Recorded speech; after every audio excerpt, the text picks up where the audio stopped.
E aí galera, tudo bem com vocês? Estou aí de novo, eu, Jonas Lima. Galera, vim fazer a trilha aí com chuva, tá chovendo aqui na minha cidade, chovendo muito.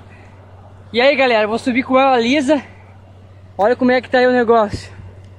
Bastante molhado. Já passei por dentro do rio ali embaixo. E é isso aí galera, eu vou subir a trilha ali. Não vai dar pra gravar porque tá molhado. Quando chegar lá em cima da estrada eu vou gravar outro vídeo falando pra vocês sobre o que aconteceu aqui, tá? E é isso aí galera, e eu fui, valeu!